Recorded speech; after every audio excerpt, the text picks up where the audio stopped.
നമസ്കാരം. ടിപ്സിലേക്ക് സ്വാഗതം.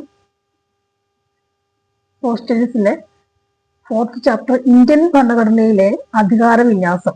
ഈ ചാപ്റ്ററിൽ ഭരണഘടനയെക്കുറിച്ചും രാജ്യസഭ, ലോക്സഭ തുടങ്ങിയ പ്രധാന പോയിന്റ്സിനെ കുറിച്ച് മാത്രം നമുക്ക് നോക്കാം.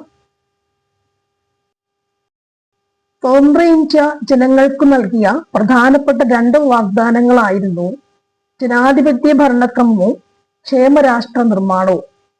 ജനാധിപത്യ ഭരണക്രമവും ക്ഷേമരാഷ്ട്ര നിർമ്മാണവും.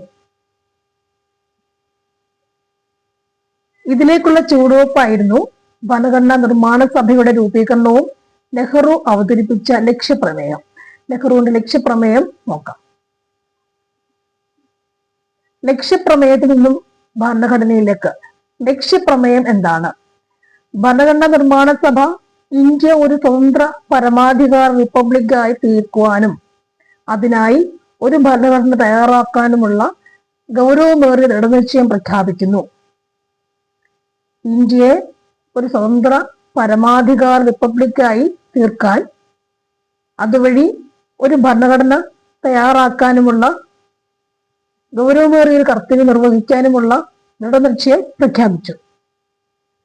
അടുത്തത്, സ്വതന്ത്ര പരമാധികാര ഇന്ത്യ എന്നത് പഴയ ബ്രിട്ടീഷ് ഇന്ത്യൻ പ്രദേശങ്ങൾ, ഇന്ത്യൻ സംസ്ഥാനങ്ങൾ, ഇന്ത്യൻ യൂണിയന്റെ ഭാഗമാകാൻ തയ്യാറുള്ള ബ്രിട്ടീഷ് ഇന്ത്യക്ക് പുറത്തുള്ള മറ്റു ഭാഗങ്ങൾ എന്നിവയുടെ ഒരു യൂണിയനായിരിക്കും. അടുത്തത്, ഇന്ത്യൻ യൂണിയൻ രൂപീകരിക്കുന്ന പ്രദേശങ്ങൾ സ്വയംഭരണ യൂണിറ്റുകളായി ആയിരിക്കും. കൂടാതെ കേന്ദ്ര ഗവൺമെന്റിൽ നിക്ഷിപ്തമാകാതെയുള്ള എല്ലാ അധികാരങ്ങളും ചുമതലകളും അവയ്ക്ക് നൽകപ്പെടും. സ്വതന്ത്ര പരമാധികാര ഇന്ത്യയുടെ എല്ലാ അധികാരങ്ങളും ജനങ്ങളിൽ നിന്നുമായിരിക്കും ഉത്ഭവിക്കുക. ഇന്ത്യയിലെ എല്ലാ ജനങ്ങൾക്കും സാമൂഹികവും സാമ്പത്തികവും രാഷ്ട്രീയവുമായ നീതിയും പദവി സമത്വവും അവസര സമത്വവും നിയമത്തിന് മുമ്പിലുള്ള സമത്വവും കൂടാതെ നിയമത്തിനും പൊതുധാർമ്മികതയ്ക്കും വിധേയമായി സംസാരം, ആവിഷ്കാരം, വിശ്വാസം, ആരാധന, തൊഴിൽ, സംഘടനയും പ്രവർത്തനവും എന്നീ മൗലിക സ്വാതന്ത്ര്യങ്ങളും ഉറപ്പാക്കുകയും സംരക്ഷിക്കുകയും ചെയ്യുന്നു. ലക്ഷ്യപ്രമേയം നെഹ്റുവാണ്, ജവഹർലാൽ നെഹ്റുവിന്റെയാണ് ലക്ഷ്യപ്രമേയം എന്ന് പറയുന്നത്. അതില് അദ്ദേഹം അവതരിപ്പിച്ച ലക്ഷ്യപ്രമേയത്തിലെ പോയിന്റ്സ് ആണ് നമുക്കിവിടെ നോക്കാനുള്ളത്. ഒന്നുകൂടി നോക്കാം. ഭരണഘടനാ നിർമ്മാണ സഭ ഇന്ത്യ ഒരു സ്വതന്ത്ര പരമാധികാര റിപ്പബ്ലിക്കായി തീർക്കാൻ. ഇന്ത്യ ഒരു സ്വതന്ത്ര പരമാധികാര റിപ്പബ്ലിക്ക്. നെക്സ്റ്റ്, സ്വതന്ത്ര പരമാധികാരി ഇന്ത്യ എന്നത് പഴയ ബ്രിട്ടീഷ് ഇന്ത്യൻ പ്രദേശങ്ങളും ഇന്ത്യൻ സംസ്ഥാനങ്ങളും യൂണിയന്റെ ഭാഗമാകുന്ന എല്ലാം കൂടി ചേർന്ന് എല്ലാം കൂടി ഒരു യൂണിയൻ ആയിരിക്കും. പിന്നുള്ളത്, ഇന്ത്യൻ യൂണിയൻ രൂപീകരിക്കുന്ന പ്രദേശങ്ങൾ സ്വയംഭരണ യൂണിറ്റുകളായിരിക്കും. അടുത്തത്, സ്വതന്ത്ര പരമാധികാര ഇന്ത്യയുടെ എല്ലാ അധികാരങ്ങളും ജനങ്ങളിൽ നിന്നുമായിരിക്കും ഉത്ഭവിക്കുക. ഓക്കെ. പിന്നുള്ളത്, മൗലിക സ്വാതന്ത്ര്യങ്ങൾ ഉറപ്പാക്കുകയും സംരക്ഷിക്കുകയും ചെയ്യുക. അടുത്തത്, എന്നാണ് ലക്ഷ്യപ്രമേയം ജവഹർലാൽ നെഹ്റു അവതരിപ്പിച്ചത്? 1946 ഡിസംബർ 13 ഭരണഘടനാ നിർമ്മാണ സഭയിൽ ജവഹർലാൽ നെഹ്റു അവതരിപ്പിച്ച ലക്ഷ്യപ്രമേയത്തിലെ ആശയങ്ങളാണ് മുകളിൽ കൊടുത്തത്. എന്നാണ് ജവഹർലാൽ നെഹ്റു ലക്ഷ്യപ്രമേയം അവതരിപ്പിച്ചത്? 1946 ഡിസംബർ 13 ഭരണഘടനാ നിർമ്മാണ സഭയിൽ ജവഹർലാൽ നെഹ്റു ലക്ഷ്യപ്രമേയം അവതരിപ്പിച്ചത്. ഭാരതത്തിന്റെ ഭരണഘടനയിൽ ആദ്യത്തെ ഉള്ളതാണ് ആമുഖം. ഭാരതത്തിലെ ജനങ്ങളായ നാം ഭാരതത്തെ ഒരു പരമാധികാര സ്ഥിതി സമത്വ മതേതര ജനാധിപത്യ റിപ്പബ്ലിക്കായി സംവിധാനം ചെയ്യാൻ. പരമാധികാര സ്ഥിതി സമത്വ മതേതര ജനാധിപത്യ റിപ്പബ്ലിക്കായി സംവിധാനം ചെയ്യുന്നു. ഇവിടെ നീതിയും സ്വാതന്ത്ര്യവും സമത്വവും ഒക്കെ പ്രധാന പോയിന്റാണ്.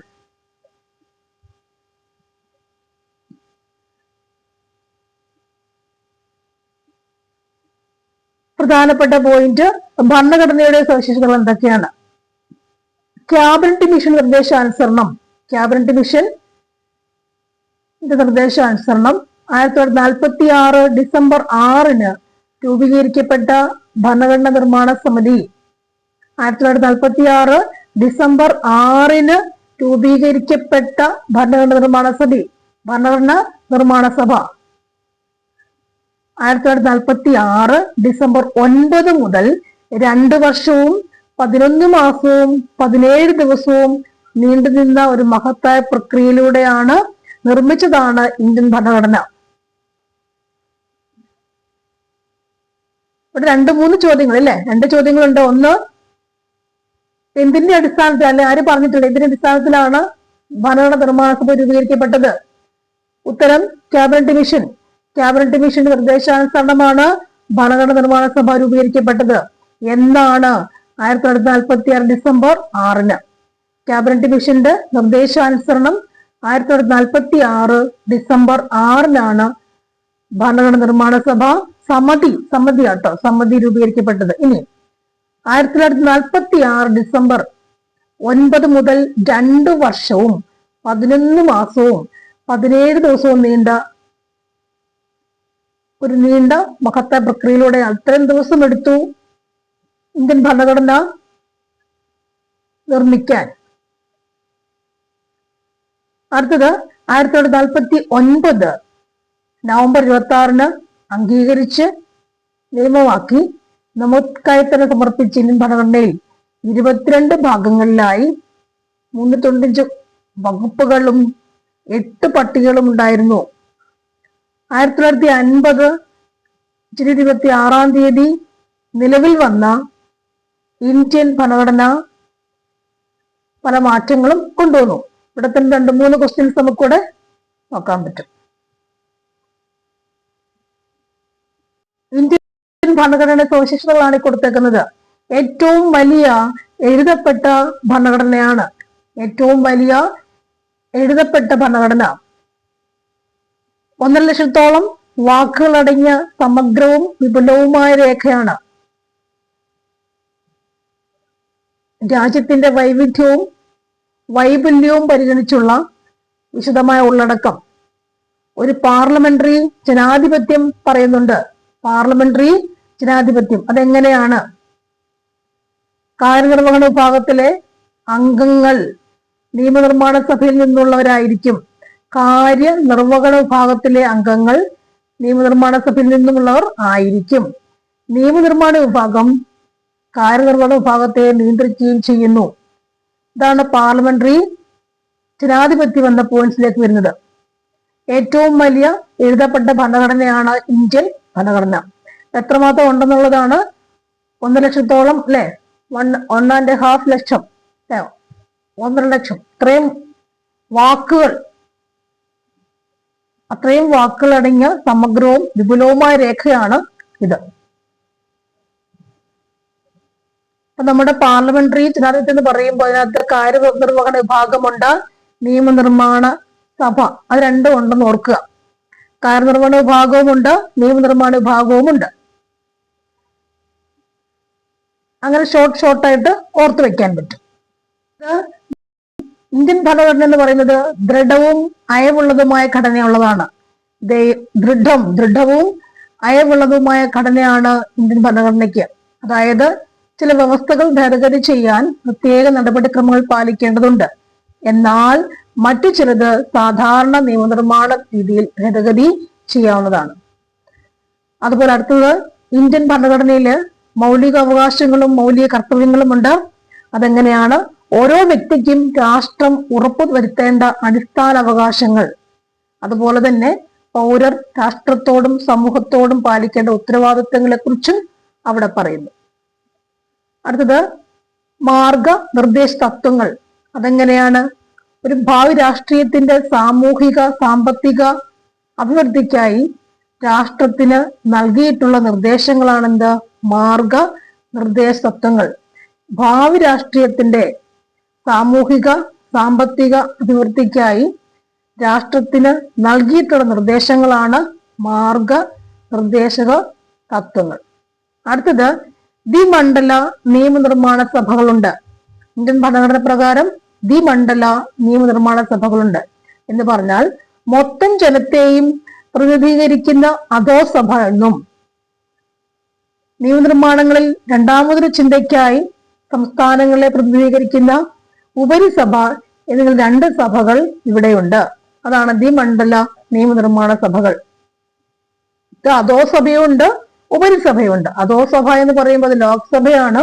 ഉപരിസഭ എന്ന് പറയുമ്പോൾ അത് രാജ്യസഭയാണ്.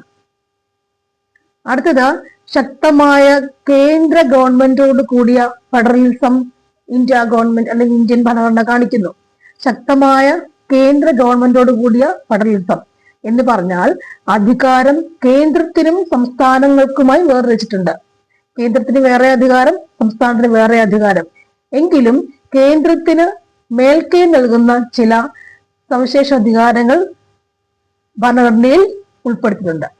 കേന്ദ്രത്തിനും അധികാരമുണ്ട്, സംസ്ഥാനത്തിനും വേറെ അധികാരമാണ്. എന്നാൽ കേന്ദ്രത്തിന് പ്രത്യേകിച്ചായിട്ടൊരു മേൽക്കൈ, ഒരു മുന്നോക്കം അല്ലെങ്കിൽ കുറച്ച് അധികാരം കൂടുതൽ ചില ഭാഗങ്ങൾ ഉണ്ടെന്ന് ഭരണഘടനയിൽ കാണിച്ചിട്ടുണ്ട്. അടുത്തത് സ്വതന്ത്രവും നിഷ്പക്ഷവുമായ നീതിന്യായ വ്യവസ്ഥ. നീതിന്യായ വ്യവസ്ഥ എപ്പോഴും സ്വതന്ത്രമാണ്, നിഷ്പക്ഷമാണ്, അല്ലെ? ആരോടും വേർതിരിവില്ലാതെ ഒരേപോലെയാണ്, നിഷ്പക്ഷമാണ്. നിയമനിർമ്മാണ സഭ കാര്യനിർവഹണ വിഭാഗങ്ങളുടെ നിയന്ത്രണത്തിലല്ലാത്ത കോടതി സംവിധാനം. അടുത്തത് സ്വതന്ത്ര ഭരണഘടനാ സ്ഥാപനങ്ങൾ. അതേതൊക്കെയാണ്? ജനാധിപത്യ വ്യവസ്ഥ പുലർത്തുകയും അർത്ഥപൂർണമാക്കുന്നതിന് സ്വതന്ത്ര സ്വഭാവമുള്ള ഭരണഘടനാ സ്ഥാപനങ്ങൾ നമുക്കുണ്ട്. ജനാധിപത്യ വ്യവസ്ഥ ജനാധിപത്യം അർത്ഥവത്താക്കാൻ സ്വതന്ത്ര സ്വഭാവമുള്ള സ്വാതന്ത്ര്യത്തോട് പ്രവർത്തിക്കാൻ കഴിയുന്ന ഭരണഘടനാ സ്ഥാപനങ്ങൾ ഉണ്ട്. ഓക്കെ. അടുത്തത് ഫെഡറലിസം എന്ന് പറഞ്ഞാൽ എന്താണ്?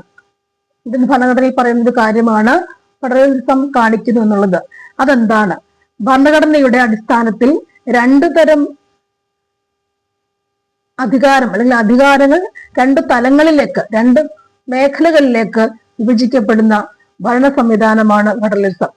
ഭരണഘടനയുടെ അടിസ്ഥാനത്തിൽ അധികാരങ്ങൾ രണ്ട് തലങ്ങളിലേക്ക്, രണ്ട് മേഖലകളിലേക്ക് വിഭജിക്കപ്പെടുന്ന ഭരണ സംവിധാനമാണ് ഫെഡറലിസം. കേന്ദ്ര ഗവൺമെന്റും സംസ്ഥാന ഗവൺമെന്റുകളും അധികാരം പങ്കിടുന്ന ഭരണ ക്രമീകരണമാണിത്. ഒരു നിയമം വരുമ്പോൾ സംസ്ഥാനത്തിനും കേന്ദ്രത്തിനുമൊക്കെ അത് ബാധകമാണ്. ഫെഡറലിസത്തിന്റെ അടിസ്ഥാന സവിശേഷതയെ കണക്കാക്കപ്പെടുന്നു. പോട്ടെ. അപ്പൊ എന്താണ് ഫെഡറലിസം എന്ന് പറഞ്ഞാല്? ഭരണഘടനയുടെ അടിസ്ഥാനത്തിൽ അധികാരം രണ്ട് തലങ്ങൾ, രണ്ട് മേഖലകളിലേക്ക് വിഭജിക്കപ്പെടുന്ന ഭരണ സംവിധാനം. അതാണ് ഫെഡറലിസം എന്ന് പറയുന്നത്. ഇന്ത്യൻ ഭരണഘടനയുടെ സവിശേഷത എന്തൊക്കെയാണ്? ഫെഡറലിസം എന്ന് പറയുമ്പോൾ സവിശേഷത എന്തൊക്കെയാണ്? ഒന്ന്, ഇത് എഴുതപ്പെട്ട ദൃഢമായ ഭരണഘടനയാണ്. അധികാര വിഭജനമുണ്ട്. സ്വതന്ത്രമായ നീതി വ്യവസ്ഥയും ഇന്ത്യൻ ഭരണഘടന കാണിക്കുന്നുണ്ട്. എഴുതപ്പെട്ട ദൃഢമായ ഭരണഘടനയാണ് എന്ത്? നമ്മുടെ ഇന്ത്യൻ ഭരണഘടന. അതുപോലെ അധികാര വിഭജനം കാണിക്കുന്നുണ്ട്. സ്വതന്ത്രമായ നീതിന്യായ വ്യവസ്ഥ കാണിക്കുന്നു.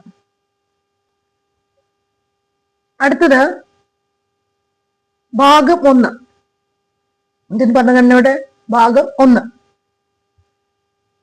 ഭാഗം 1 യൂണിയനും അതിന്റെ ഭൂപ്രദേശവും. യൂണിയന്റെ പേരും ഭൂപ്രദേശം. ഇന്ത്യ അതായത് ഭാരതം സംസ്ഥാനങ്ങളുടെ ഒരു യൂണിയൻ ആയിരിക്കുന്നതാണ്. അടുത്തത് സംസ്ഥാനങ്ങളും അവരുടെ ഭൂപ്രദേശവും ഒന്നാം പട്ടികയിൽ പറഞ്ഞിട്ടുള്ള വിധമായിരിക്കുന്നതാണ്. ഭാരതത്തിന്റെ ഭൂപ്രദേശം, സംസ്ഥാനങ്ങളുടെ ഭൂപ്രദേശങ്ങൾ. ഒന്നാമത്തെ ഭാഗം എന്ന് പറയുമ്പോൾ എന്താണ്? യൂണിയനും അതിന്റെ ഭൂപ്രദേശവുമാണ്. അവിടെ ഇന്ത്യയുടേത് ഭാരതം എന്ന് പ്രത്യേകിച്ച് കൊടുത്തിട്ടുണ്ട്. അടുത്തത്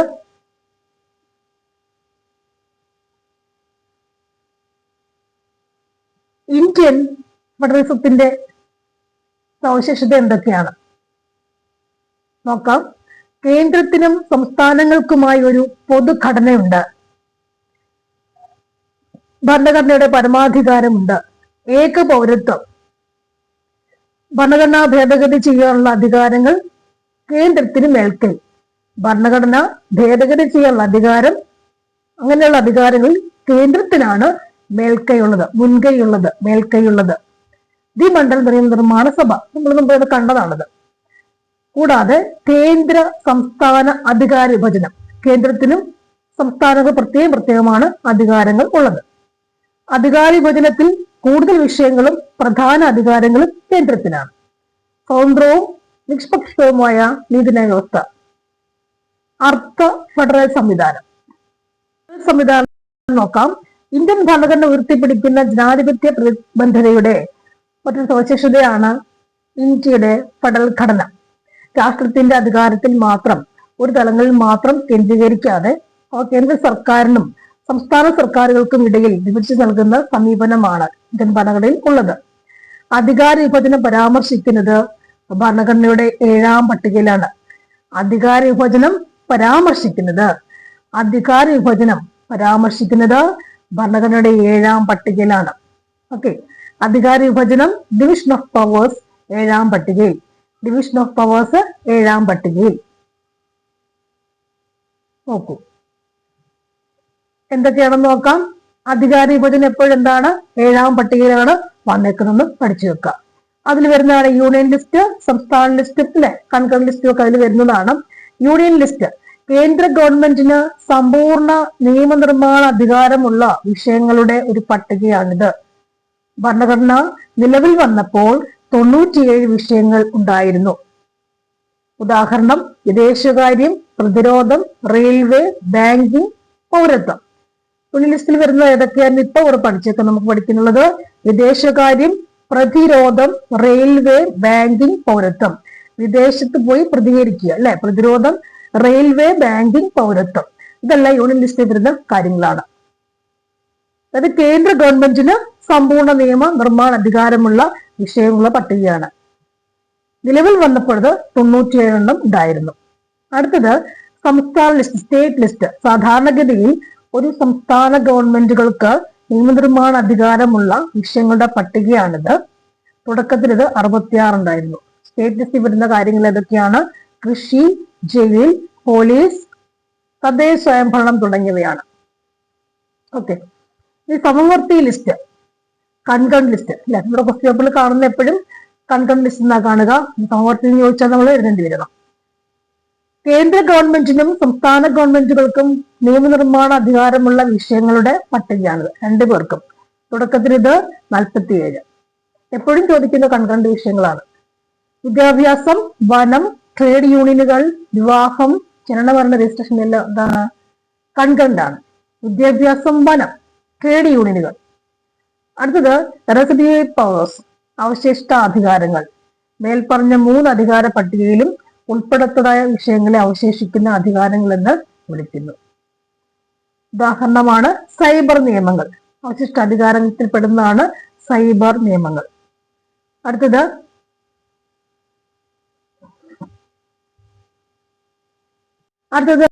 അധികാരം വേർതിരിക്കൽ, സെപ്പറേഷൻ ഓഫ് പവേഴ്സ്. നിയമനിർമ്മാണ സഭ, കാര്യനിർവഹണ വിഭാഗം, നീതിന്യായ വിഭാഗം എന്ന മെയിൻലി 3 തിരിച്ചിട്ടുണ്ട്. അധികാരത്തെ വേർതിരിക്കാൻ ലെജിസ്ലേച്ചർ, എക്സിക്യൂട്ടീവ് എന്നും ജുഡീഷ്യറി എന്നും. നമ്മുടെ ഭരണഘടന വ്യവസ്ഥ ചെയ്യുന്ന അധികാരം വേർതിരിക്കൽ സംവിധാനത്തെ കുറിച്ച് ഭരണഘടനാ ശില്പിയായ ഡോക്ടർ BR അംബേദ്കർ. ഭരണഘടനാ ശില്പിയാണ് ആര്? Doctor BR Ambedkar. ഇന്ത്യൻ ഭരണ സംവിധാനത്തിൽ അധികാരം നിയമനിർമ്മാണ സഭ, കാര്യനിർവഹണ വിഭാഗം, നീതിന്യായ വിഭാഗം ഇവയിൽ ഏതെങ്കിലും ഒന്നിൽ കേന്ദ്രീകരിക്കുന്നത് തടയുന്നതിനും ജനാധിപത്യത്തെ പിന്തള്ളി ഏകാധിപത്യം കടന്നുവരാതിരിക്കാനും ഭരണഘടന ശ്രദ്ധിച്ചിട്ടുണ്ട്. അടുത്ത പോയിന്റ്,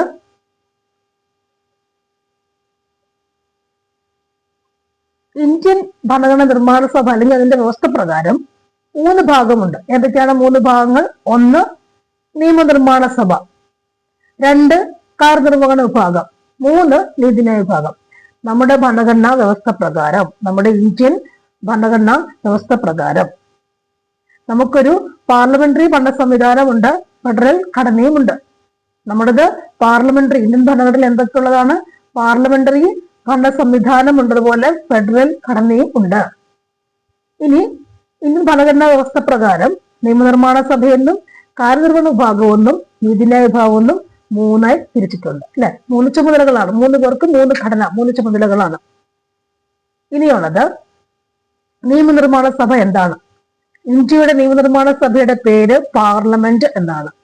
രാജ്യത്തിന് ആവശ്യമായ നിയമങ്ങൾ നിർമ്മിക്കുന്നതാണ് പാർലമെന്റിന്റെ പ്രാഥമിക ധർമ്മം.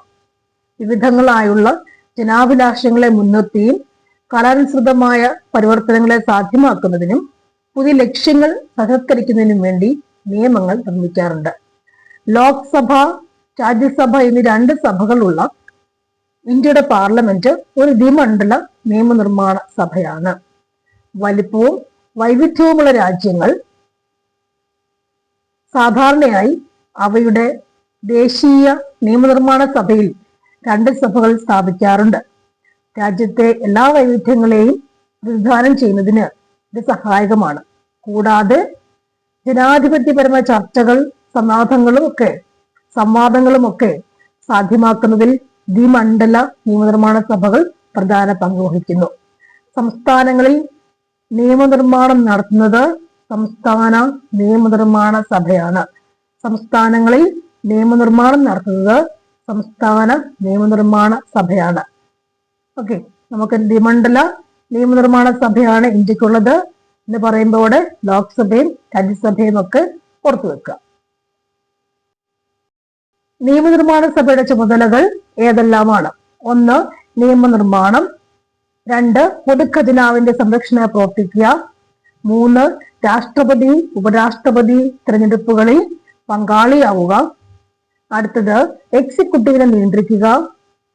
ഇംപീച്ച്മെന്റ് നടപടിക്രമങ്ങളിൽ ജുഡീഷ്യൽ അധികാരിയായി പ്രവർത്തിക്കുക. ഭരണഘടനാ ഭേദഗതി പരിഗണിക്കലും അംഗീകരിക്കലും.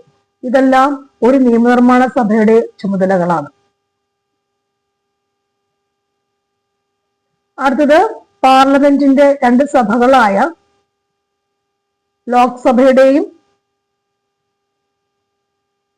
നിയമനിർമ്മാണ സഭ എന്ന് പറഞ്ഞ എന്ത് തന്നെയാണ്? നമ്മുടെ പാർലമെന്റ് ആണ്. അതാണ് നമ്മൾ കൊടുത്തേക്കുന്നത് കേട്ടോ. പാർലമെന്റിന്റെ പ്രധാന ചുമതലകൾ. നിയമനിർമ്മാണ സഭ നമ്മുടെ പാർലമെന്റ് ആണെന്ന് പഠിച്ചല്ലോ. അപ്പോ പാർലമെന്റിന്റെ രണ്ട് സഭകളാണ് ഏതൊക്കെ? ലോക്സഭയും രാജ്യസഭയും. ലോക്സഭ നോക്കാം. ലോക്സഭ എന്ന് പറയുമ്പോൾ പാർലമെന്റിന്റെ അധോമണ്ഡലമാണ് ലോക്സഭ. പാർലമെന്റിന്റെ അധോമണ്ഡലമാണ് ലോക്സഭ. ഭൂരിപക്ഷ സമ്പ്രദായ പ്രകാരം ജനങ്ങൾ നേരിട്ടാണ് ലോക്സഭാംഗങ്ങളെ തിരഞ്ഞെടുക്കുന്നത്. 25 വയസ്സ് പൂർത്തിയായ ഇന്ത്യൻ പൗരന്മാർക്ക് ലോക്സഭയിൽ മത്സരിക്കാം. ലോക്സഭയിൽ മത്സരിക്കാൻ എത്ര വയസ്സ് വേണം? 25 വയസ്സ് പൂർത്തി ആയിരിക്കണം. ലോക്സഭയുടെ കാലാവധി, അങ്ങനെ മത്സരിച്ച് ജയിച്ചു വരുന്നവരുടെ കാലാവധി എത്രയാണ്? ലോക്സഭയിൽ 5 വർഷമാണ് ലോക്സഭയ്ക്ക് കാലാവധി. ലോക്സഭയുടെ പരമാവധി അംഗബലം 550 ആണ്. പരമാവധി അംഗബലം 550 ആണ്. 2023 പക്ഷേ 543 അംഗങ്ങളാണ് ഉണ്ടായിരുന്നത്.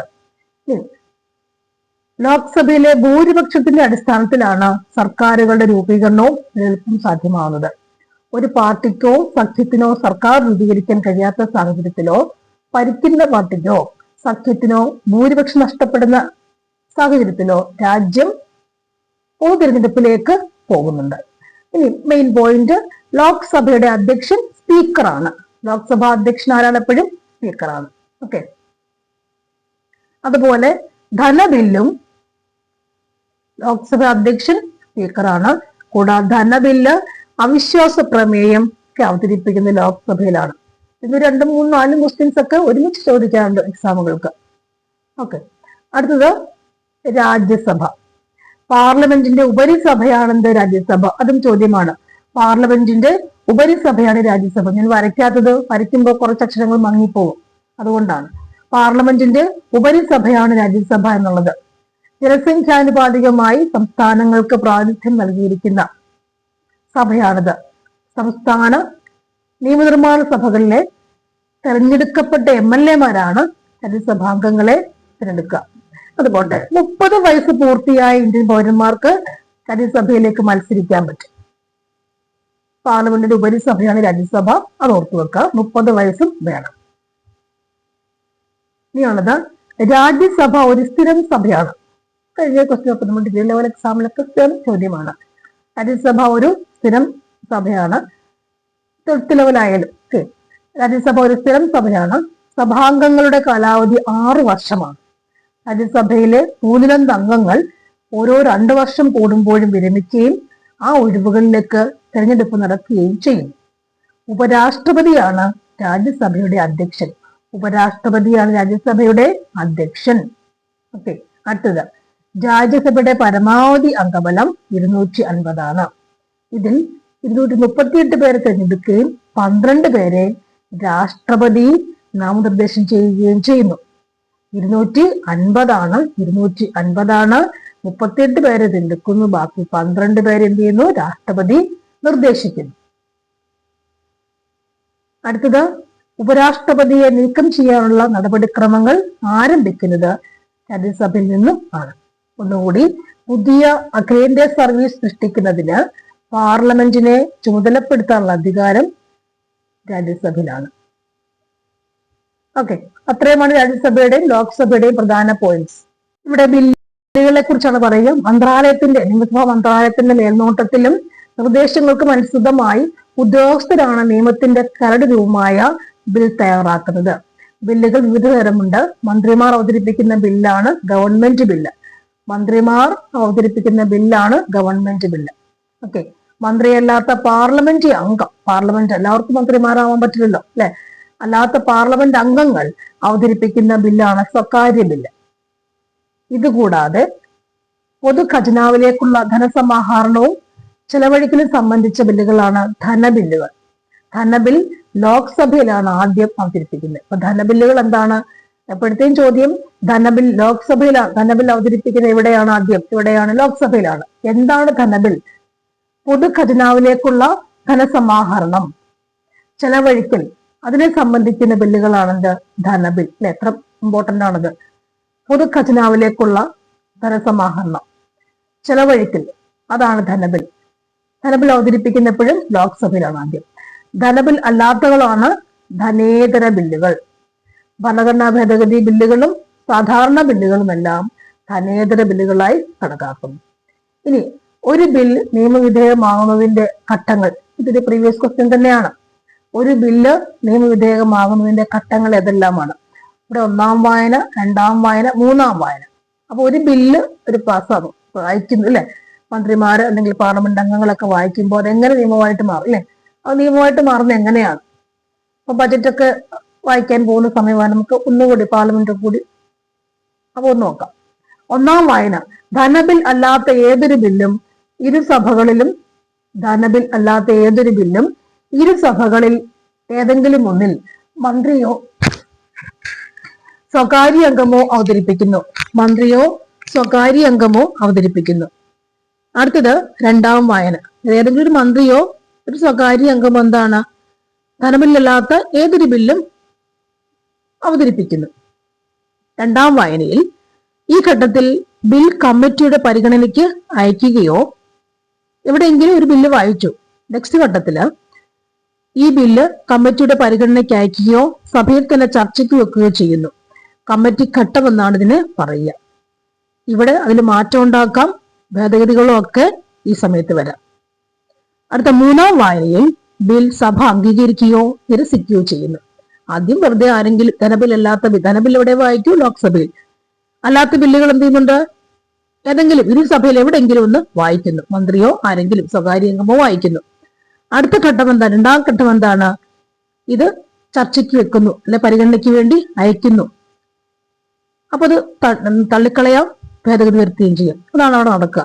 അടുത്ത വായനയിലാണ് സംഭവിക്കുന്നത്, ആ ബിൽ ഒരു സഭ അംഗീകരിക്കുകയോ അല്ലെങ്കിൽ നിരസിക്കുകയോ ചെയ്യും. 3ാം വായനയിലാണ് ബില്ല് സഭ അംഗീകരിക്കുകയോ നിരസിക്കുകയോ ചെയ്യുന്നത്. അടുത്തത്, ബിൽ ആദ്യം അവതരിപ്പിച്ച സഭയിൽ നടപടിക്രമങ്ങൾ പൂർത്തിയായാൽ ഇതേ പ്രക്രിയ 2ാമത്തെ സഭയിലും ആവർത്തിക്കപ്പെടുന്നുണ്ട്. ഇരു സഭകളും അംഗീകരിക്കുന്ന പക്ഷം ബിൽ രാഷ്ട്രപതിയുടെ അംഗീകാരത്തിനായി സമർപ്പിക്കപ്പെടുന്നു. രാഷ്ട്രപതിയുടെ അംഗീകാരം ലഭിക്കുന്നതോടുകൂടി ബിൽ നിയമമായി മാറുന്നു. രാഷ്ട്രപതിയുടെ അംഗീകാരം ലഭിക്കുന്നതോടുകൂടി ബിൽ നിയമമായി മാറുന്നു. ഓക്കെ, അടുത്തത് ഭരണഘടനാ ഭേദഗതികൾ. 61ാം ഭരണഘടനാ ഭേദഗതി. 18 വയസ്സ് പൂർത്തിയായാൽ ഇനി തെരഞ്ഞെടുപ്പിൽ വോട്ട് ചെയ്യാം. അടുത്തത് 86ാം ഭരണഘടനാ ഭേദഗതി. എന്താണ്? രാഷ്ട്രപതിയുടെ അംഗീകാരം കിട്ടിയത്. വിദ്യാഭ്യാസം നമുക്കിനി മൗലികാവകാശം. 101ാം ഭേദഗതി, ചരക്ക് സേവന നികുതി, GST അല്ലെ, GST വന്നു 2017 ജൂലൈ 1. അടുത്ത ഒരു പോയിന്റ്, ഇന്ത്യൻ ഭരണഘടന ഇവിടെ നിയമം ഒന്നുമില്ല, നിയമമായിട്ട് മാറി. അതിനുശേഷം ഇന്ത്യൻ ഭരണഘടന ഭേദഗതി ചെയ്യുന്നതിനുള്ള അധികാരം പാർലമെന്റിൽ മാത്രമാണ് നിക്ഷിപ്തമായിരിക്കുന്നത്. ഇന്ത്യൻ ഭരണഘടനയിൽ ഭേദഗതി ചെയ്യുന്നതിനുള്ള അധികാരം പാർലമെന്റിൽ മാത്രമാണ് നിക്ഷിപ്തമായിരിക്കുന്നത്. ഭരണഘടനയുടെ അനുച്ഛേദം 368 പ്രകാരമാണ് പാർലമെന്റിന് ഭേദഗതിക്കുള്ള അധികാരം ലഭിക്കുന്നത്. ഭരണഘടനയുടെ അനുച്ഛേദം 368 പ്രകാരമാണ് പാർലമെന്റിന് ഭേദഗതിക്കുള്ള അധികാരം ലഭിക്കുന്നത്. ഓക്കെ, അപ്പോ ഭരണഘടന ഭേദഗതി ചെയ്യാനുള്ള അധികാരം പാർലമെന്റിനാണ്. അനുച്ഛേദം അതാണ്, അനുച്ഛേദം 368. ഭേദഗതി ബില്ലിന് രാഷ്ട്രപതിയുടെ മുൻകൂർ അനുമതി ആവശ്യമില്ല. ഭരണഘടനാ ഭേദഗതി ബിൽ നിയമമാകണമെങ്കിൽ ഇരുസഭകളുടെ അംഗീകാരം അനിവാര്യമാണ്. ഇരുസഭകൾക്കിടയിൽ ഭരണഘടനാ ഭേദഗതി ബില്ലുള്ള തർക്കങ്ങൾ പരിഹരിക്കാനായി സംയുക്ത സമ്മേളനം പോലുള്ള നടപടിക്രമം ഇല്ല. ഏതെങ്കിലും ഒരു ഭരണഘടനാ ഭേദഗതി നിയമം ഭരണഘടനയുടെ വാക്കുകൾക്കോ അർത്ഥത്തിനോ വിരുദ്ധമാണെന്ന് കണ്ടാൽ ആ നിയമത്തെ അസാധുവാക്കാൻ ജുഡീഷ്യറിക്ക് അധികാരമുണ്ട്. അപ്പോൾ പാർലമെന്റിനാണ് ഭേദഗതി ചെയ്യാനുള്ള അധികാരം. 368 പ്രകാരമാണ് പാർലമെന്റിന് ഭേദഗതിക്കുള്ള അധികാരം ലഭിക്കുന്നത്. ഓക്കെ, ഭേദഗതി രീതികൾ ഏതൊക്കെയാണെന്ന് 3 രീതികൾ അല്ലെ, 3 രീതികളുണ്ട്, നോക്കാം. അയവുള്ള ഭേദഗതി. 1. ഇന്ത്യൻ ഭരണഘടനയിലെ ചില വകുപ്പുകൾ പാർലമെന്റിന് കേവല ഭൂരിപക്ഷത്തിലൂടെ സാധാരണ നിയമനിർമ്മാണത്തിന് സമാനമായ നടപടിക്രമങ്ങൾ വഴി ഭേദഗതി ചെയ്യാവുന്നതാണ്. ഉദാഹരണം, സംസ്ഥാനങ്ങളുടെ പേര്, അതിരുകൾ, പൗരത്വം തുടങ്ങിയവ നമുക്ക് ചെയ്യാൻ പറ്റും. ദൃഢമായ ഭേദഗതി എന്താണ്? ദൃഢം. ചില പ്രധാനപ്പെട്ട വകുപ്പുകൾ ഭേദഗതി വരുത്തുവാൻ പാർലമെന്റ് ഇരുസഭകളുടെയും പ്രത്യേക ഭൂരിപക്ഷം ആവശ്യമാണ്. അത് മൗലിക അവകാശങ്ങൾ, മാർഗനിർദ്ദേശ തത്വങ്ങൾ, ഇവയെല്ലാം ഭേദഗതി ചെയ്യുവാൻ 2 സഭകളുടെയും ഭൂരിപക്ഷം ആവശ്യമാണ്. അടുത്തത് അതിദൃഢമായ ഭേദഗതി, ഏറ്റവും കട്ടികൂടിയ ഭേദഗതി അല്ലെ. ചില അതിപ്രധാനമായ വകുപ്പുകൾ പാർലമെന്റിന്റെ ഇരുസഭകളുടെയും പ്രത്യേക ഭൂരിപക്ഷത്തോടുകൂടി പകുതിയിൽ കുറയാത്ത സംസ്ഥാനങ്ങളുടെ അംഗീകാരത്തോടും കൂടി മാത്രമേ ഭേദഗതി ചെയ്യുവാൻ കഴിയുള്ളൂ.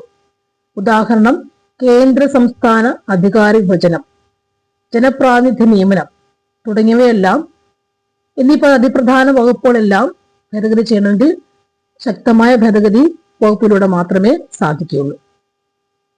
അതായത് പാർലമെന്റിന്റെ ഇരുസഭകളുടെയും പ്രത്യേക ഭൂരിപക്ഷത്തോടു കൂടി മാത്രമേ ഏതൊക്കെ നടക്കുകയുള്ളൂ? കേന്ദ്ര സംസ്ഥാന അധികാര വിഭജനം, ജനപ്രാതിനിധ്യ നിയമനമൊക്കെ നടക്കുകയുള്ളൂ. അപ്പം അയവുള്ള ഭേദഗതിയുണ്ട്, ദൃഢമായതുണ്ട്, അത് ദൃഢമായതുണ്ട് അല്ലെ. ദൃഢം എന്ന് പറയുമ്പോൾ ഏതൊക്കെ വരാം? 2 മാർഗനിർദ്ദേശ തത്വങ്ങളും മൗലിക അവകാശങ്ങളും, അത് ദൃഢമായിട്ടുള്ളത് അല്ലെ. അതിലും സ്ട്രോങ്, അതിലും ദൃഢമാരാണ് കേന്ദ്ര സംസ്ഥാന അധികാര വിഭജനം, ജനപ്രാതിനിധ്യ നിയമനം. അടുത്തത് കാര്യനിർവഹണ വിഭാഗം, എക്സിക്യൂട്ടീവ്. നിയമങ്ങളുടെയും നയങ്ങളുടെയും നടപ്പിലാക്കൽ, ഭരണനിർവഹണം എന്നീ ചുമതലകൾ നിർവഹിക്കുന്ന ഗവൺമെന്റിന്റെ വിഭാഗമാണ് കാര്യനിർവഹണ വിഭാഗം. രാഷ്ട്രപതി, ഉപരാഷ്ട്രപതി, പ്രധാനമന്ത്രി, തലവനായ മന്ത്രിസഭ എന്നിവ ഉൾപ്പെടുന്നതാണ് കാര്യനിർവഹണ വിഭാഗം. രാഷ്ട്രപതി, ഉപരാഷ്ട്രപതി, പ്രധാനമന്ത്രി, തലവനായ മന്ത്രിസഭ എന്നിവ ഉൾപ്പെടുന്നതാണ് കാര്യനിർവഹണ വിഭാഗം. ഇന്ത്യൻ ഭരണഘടന പ്രകാരം കാര്യനിർവഹണ വിഭാഗത്തിന്റെ അധികാരങ്ങൾ രാഷ്ട്രപതിയിലാണ് നിക്ഷിപ്തമായിരിക്കുന്നതെങ്കിലും നിർവഹിക്കപ്പെടുന്നത് പ്രധാനമന്ത്രിയുടെ നേതൃത്വത്തിലുള്ള മന്ത്രിസഭയിലൂടെയാണ്. അടുത്തത് കാര്യനിർവഹണ വിഭാഗത്തിലെ പ്രധാന പോയിന്റ്സ് ആണ്. രാഷ്ട്രീയ എക്സിക്യൂട്ടീവ് ഉണ്ട്, അവിടെ സ്ഥിര എക്സിക്യൂട്ടീവ് ഉണ്ട്. രാഷ്ട്രീയ എക്സിക്യൂട്ടീവ് എന്ന് പറയുമ്പോൾ ഏതൊക്കെയാണ്? രാഷ്ട്രീയ എക്സിക്യൂട്ടീവുകളും ഉണ്ട്, അതില് സ്ഥിരം എക്സിക്യൂട്ടീവ്. രാഷ്ട്രീയ എക്സിക്യൂട്ടീവ് എന്ന് പറയുമ്പോൾ രാഷ്ട്രപതിയും പ്രധാനമന്ത്രിയും മന്ത്രിമാരും അടങ്ങിയതാണ്. സ്ഥിരം എക്സിക്യൂട്ടീവ് ആരൊക്കെയാണ്? ഉദ്യോഗസ്ഥ വൃന്ദവും അഖിലേന്ത്യാ സർവീസ്, കേന്ദ്ര സർവീസ്, സംസ്ഥാന സർവീസിൽ പെടുന്ന ഉദ്യോഗസ്ഥരാണത്. രാഷ്ട്രീയ എക്സിക്യൂട്ടീവിൽ വരുന്ന രാഷ്ട്രപതി ഒക്കെ വരുന്നതിലാണ് നാമമാത്ര എക്സിക്യൂട്ടീവ് ആണെന്ത്? രാഷ്ട്രപതി. പ്രധാനമന്ത്രിയും മന്ത്രിസഭയുമാണെന്ത്? യഥാർത്ഥ എക്സിക്യൂട്ടീവ്. പ്രധാനമന്ത്രിയും മന്ത്രിസഭയുമാണെന്ത്? യഥാർത്ഥ എക്സിക്യൂട്ടീവ്. അത് രണ്ടും നാമമാത്ര എക്സിക്യൂട്ടീവും യഥാർത്ഥ എക്സിക്യൂട്ടീവ് മനസ്സിലാവണമെങ്കിൽ ഈ പോയിന്റ്സ് വായിച്ചാൽ ഏത് പോയിന്റ്സ് ആണ് ലാസ്റ്റിൽ പറഞ്ഞേക്കുന്നത്. അതായത് ഇന്ത്യൻ ഭരണഘടനാ പ്രകാരം കാര്യനിർവഹണ വിഭാഗത്തിന്റെ അധികാരങ്ങൾ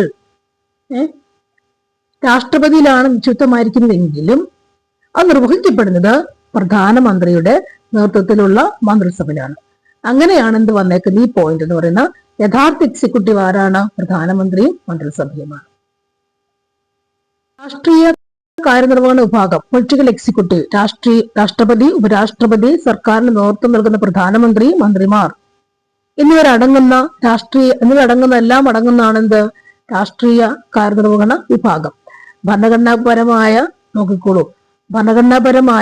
രാഷ്ട്രപതിയാണ് കാര്യനിർവഹണ വിഭാഗത്തിന്റെ തലവൻ.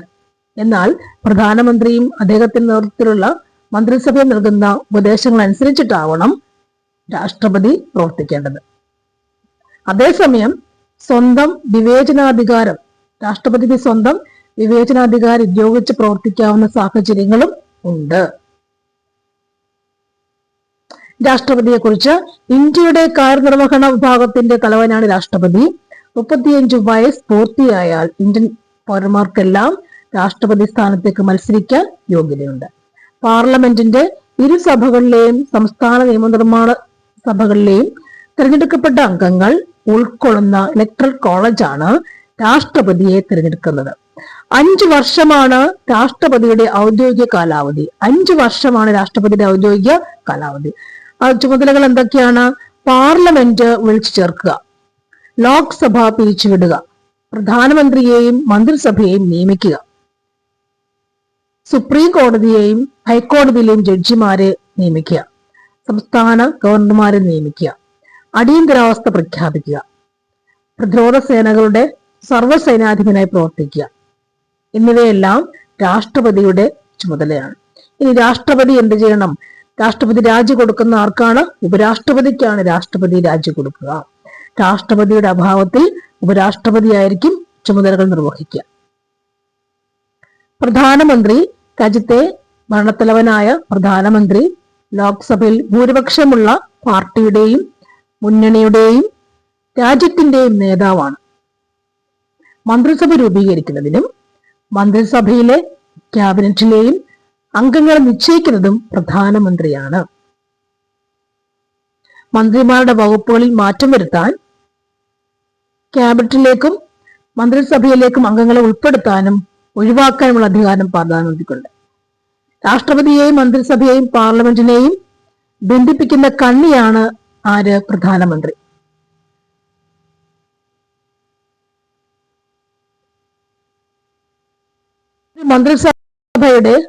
മന്ത്രിസഭയുടെ ചുമതലകൾ എന്തൊക്കെയാണ്? 1. രാജ്യഭരണം നിർവഹിക്കുക. 2. ദേശീയ നയവും വിദേശ നയവും രൂപീകരിക്കുക. 3.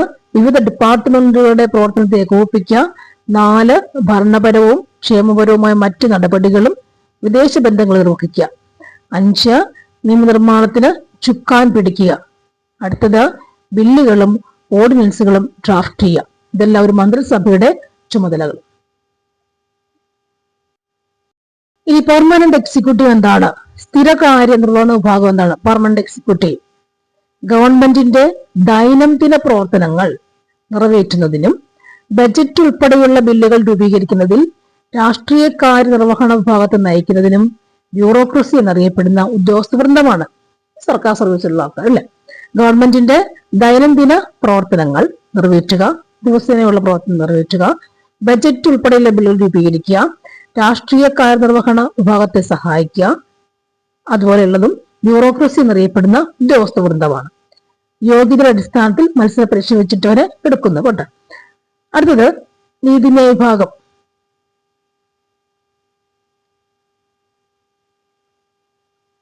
നീതിന്യായ വിഭാഗത്തെ പറഞ്ഞ പേരെന്താണ്?